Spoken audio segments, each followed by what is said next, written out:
We're going to talk about applying a production license. When you've installed assyst, you're able to log in through a browser.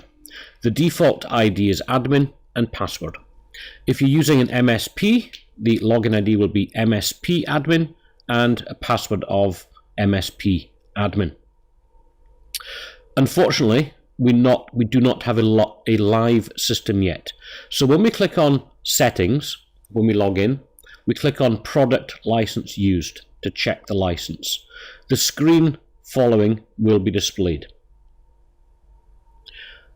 It will tell us we have a product demo license. It will show us the license type, it will show us the license used, and it will show us what we've got licensed available for us. Notice some of the modules will not be licensed simply because in the example that we have, they're never used.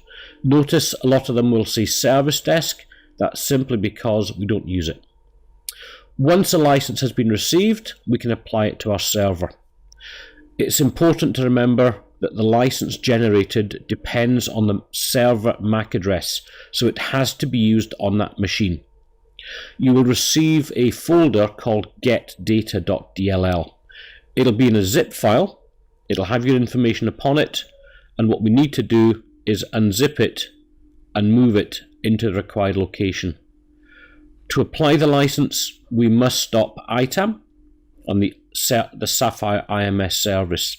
We back up the following files as notated there, and we replace the existing old getdata.dll file with the new file.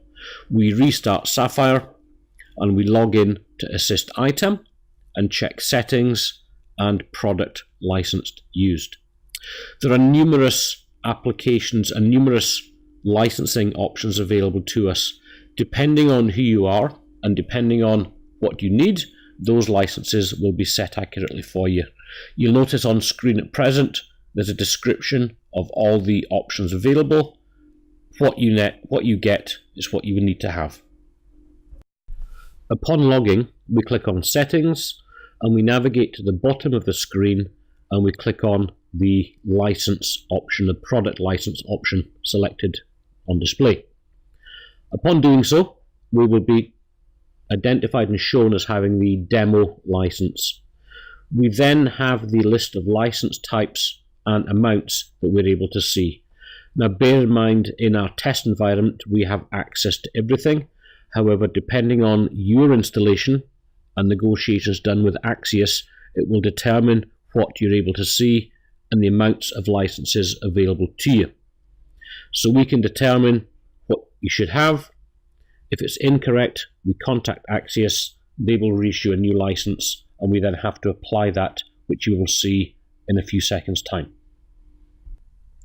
What we've just shown you is the default out-of-the-box license. As you can imagine, every customer is different and every customer will have to have their own license. To apply a license, we're into program files, we're into Sapphire IMS, we're into console management, and we're into bin. And in here, we have a getdata.dll. What we recommend we do is to right-click, select get.dll, right-click, and rename that to maybe dll.old, so we don't lose it. Then we drag our new getdata.dll into the system, so we've got a license within the correct bin folder. Once we've done that, we're going to stop the JBoss service. We're going to paste our DLL into the correct place, and we're going to restart our service. Upon doing so, we then want to check the license, and to do that we're going to log back into ITAM. Upon logging back into ITAM with my ID and password, I'm going to go straight to my settings option and basically revisit where I was a few moments ago. So I'm going to go to my settings, and upon going to settings, I'm going to jump straight back down to where I was moments ago in product license usage, and you will notice that the license now has the correct dates in. It is no longer will be no longer an evaluation license, and all of the relevant information will be accurate to the license that your company has purchased. Bear in mind, this is uneditable.